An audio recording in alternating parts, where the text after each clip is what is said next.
ली, सो जगन्नाथ भगवान की तरह पूरा काजर फैल गो ठाकुर जी को। घुंघराले केश नेक बिखर रहे हैं, मोर पिछ अपने अपने शीश पर धारण कर रखा है। सुबह उठते ही बालक को कोई नहीं चाहिए, अपनी मैया चाहिए। मैया कहाँ है, मैया पास जाऊंगो, मैया पास जाऊंगो। यशोदा मैया दही बिलो रही है। ठाकुर जी गए और ऐसे दही बिलोती भाई यशोदा मैया के दोनों भुजान के नीचे से भीतर आए और सामने आके मैया के आगे खड़े है गए। आंखन को काजर फैल गयो है, सो के उठे, आंख भी खुले ही नहीं रही हैं, केश पूरे घुंघराले मुख पर आ रहे हैं ठाकुर जी के। और मैया से कह रहे, मैया जे बता, तो को दूध ज्यादा प्यारो है कि तेरो पूत प्यारो है, बता। मैया बोली, लाला तू भी सवेरे सवेरे उठ के कैसी बात न करो करे, चल हट जा, मुझको दही बिलोन दे। ना है मैया, पहले बता तू को दूध प्यारो कि पूत। मैया बोली, मोए तो मेरो पूत प्यारो है, दूध काई को प्यारो होगो। अच्छा मैया, तो फिर एक काम कर, मैं तो बहुत प्यारा लगूं ना। बोले हाँ, अपनी गोद में लिटाए के मुंह को अपना दूध पिवाए दे। मैया मुंह को बहुत जोर की भूख लगी है, मुंह को दूध पिवाए दे।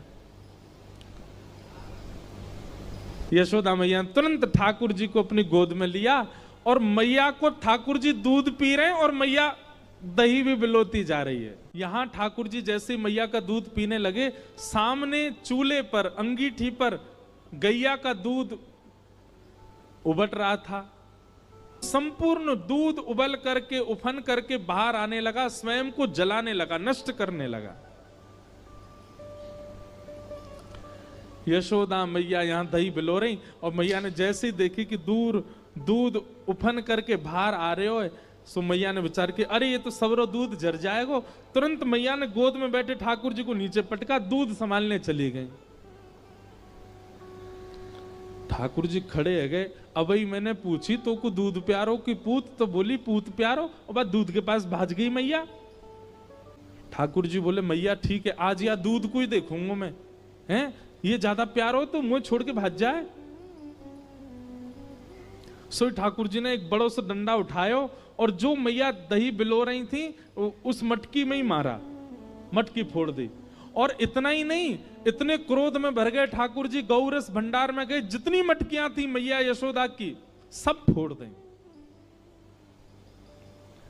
यशोदा मैया ने दूध संभाला और संभाल करके पीछे मुड़ करके देखा तो मां दही की हंडी फूटी पड़ी है और सबरे मटका फूट रहे हैं और लाला उछल उछल करके सबरे मटकान को फोड़ते जा रहा है। यशोदा मैया बोली, लाला बिगड़ गयो, आज मैंने लाला को यदि दंड नहीं दियो तो बहुत बिगड़ जाएगा। यशोदा मैया ने तुरंत अपनो पल्लू खोस करके और एक छड़ी उठाई, बोले रुक जा दारी के तो बताऊं मैं। और मैया जैसी छड़ी लेकर के भागी हैं पीछे, आगे आगे ठाकुर जी भाग रहे हैं चौकड़ी मार करके, और मतलब ऐसे भाग रहे हैं मानो जैसे पीछे कोई शेर पड़ गयो हो। अब यशोदा मैया तो बेचारी 80 बरस की, फिर भी पीछे दौड़ रही हैं और ठाकुर जी चौकड़ी मार के यहां थे वहां कूदते कादते भय दौड़ रहे हैं। थोड़ी दूर पहुंचे होंगे कि यशोदा मैया तो थक गई और बीच रास्ता में बैठ गई, जोर जोर से सांस लेने लगी, अपने पसीना पहुंचने लगी। इतने में ठाकुर जी ने पीछे मुड़ के देखी और पीछे मुड़ करके देखी यशोदा मैया बैठ गई, एक वृक्ष की आड़ में चले गए और वहीं से कह रहे, मैया कहां भयो, तू भाग क्यों ना रही मेरे पीछे। यशोदा मैया बोली, लाला मैं थक गई हूं ना, अब बूढ़ो बड़ो शरीर है, तू इतना दौड़ावे मुंह को, अब मैं हार गई हूं। ठाकुर जी बोले, मैया, ठाकुर जी को चिंता हो रही है मैया की, मैया तेरी हार कैसे दूर होएगी। यशोदा मैया बोली, अच्छा सीधे कितने ठाकुर जी।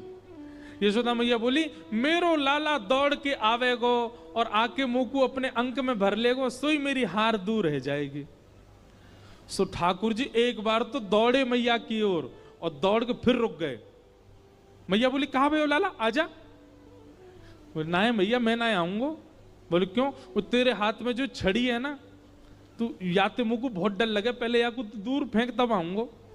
और कहा पता तेने या तो 2-4 बार मार दियो तो मेरे लग जाएगी मैया, पहले या को फेंक। मैया बोली सांची बता, या को फेंक दूंगी तो आ जाएगा? बोले हाँ। मैया ने जैसी छड़ी फेंकी, ठाकुर जी दौड़ करके गए, बिल्कुल विचार नहीं किया कि मैया मुझे पकड़ लेगी। दौड़ करके गए और मैया के अंग से लग गए और जाके मैया के प्रश्वेत संभालने लगे। मैया तू तू तू ठीक है, जा, तू हारे मत।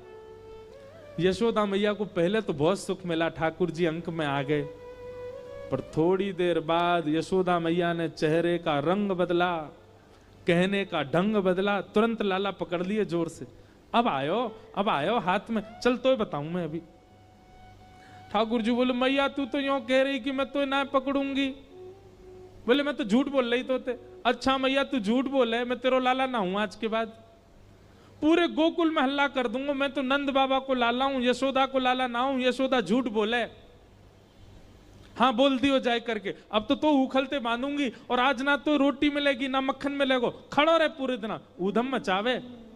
यशोदा मैया के अंक में भर गए। मैया तो पकड़ के ले गई और लाला को जाकर के ऊखल से बांधन लगी। जैसे ही रस्सी ला करके मैया ने ऊखल से लाला के पेट में बांधनी चाहिए, सोई रस्सी छोटी पड़ गई। मैया बोली रस्सी छोटी कैसे पड़ गई? मैया गई और बड़ी रस्सी लेकर के आई। बोले हाँ अब याते बंध जाएगा। मैया ने जैसी ऊखल में लेकर के और जैसे ही ठाकुर जी को ये छोटी पड़ गई। क्यों? तो कहते हैं दाम का मतलब होता है रस्सी और उदर का मतलब होता है पेट। ठाकुर जी सारी रस्सी को अपने पेट में भरते जा रहे हैं, इसीलिए उनका नाम पड़ गया दामोदर।